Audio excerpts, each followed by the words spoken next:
Hello, everyone. So we are going to use group by in R. The data we are working with is tips data. I already imported this data, but I want to go through the process. So first thing, where to find the data. So let's search for, oh, I think I have it right here. So tips data set in Plotly, and it will bring you to this page. So download the data if you want to practice.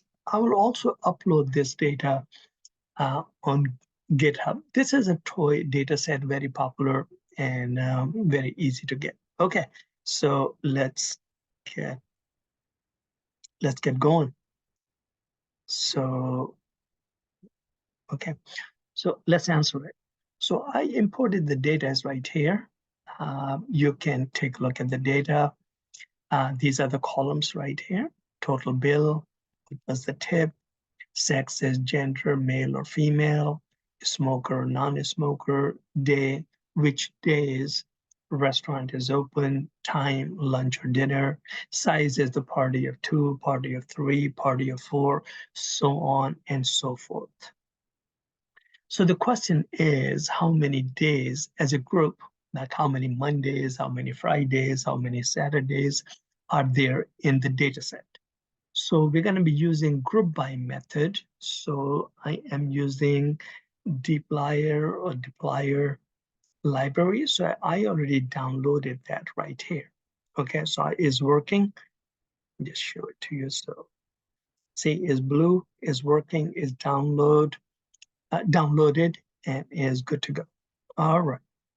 So I'm going to the name. I also made the data frame, and it's called tips right here. Okay. So this is head method. You see the first 6 rows. I ran that cell, and this is what it looks like.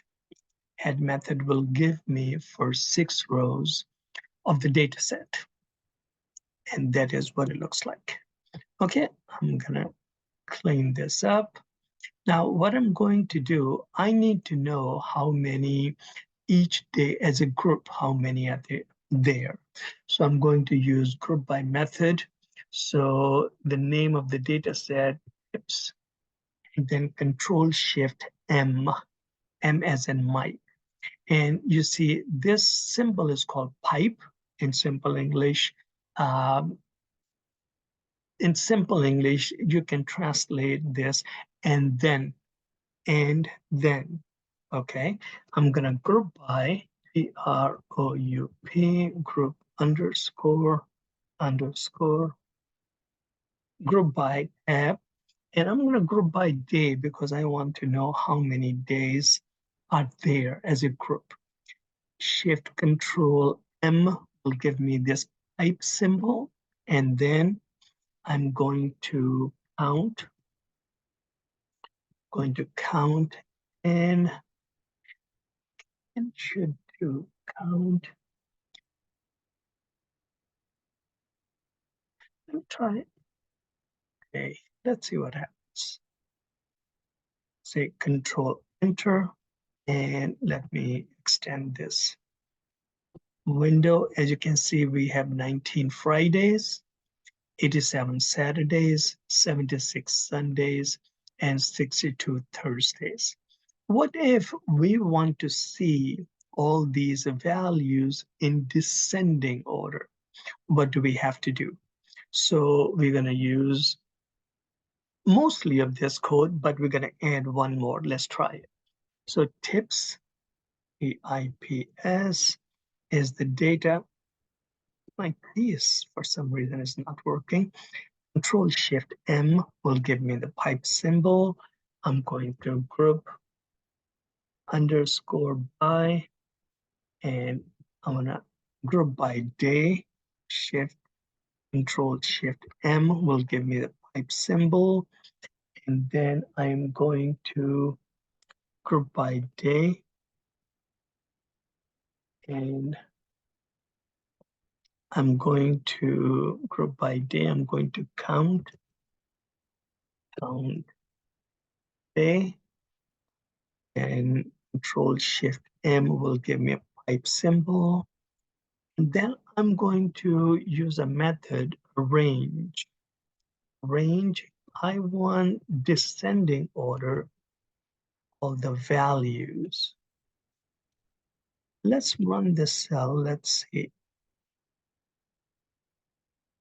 Now you can see 87 is the highest value on the top, and 87 Saturdays, 76 Sundays, 62 Thursdays, and 19 Fridays.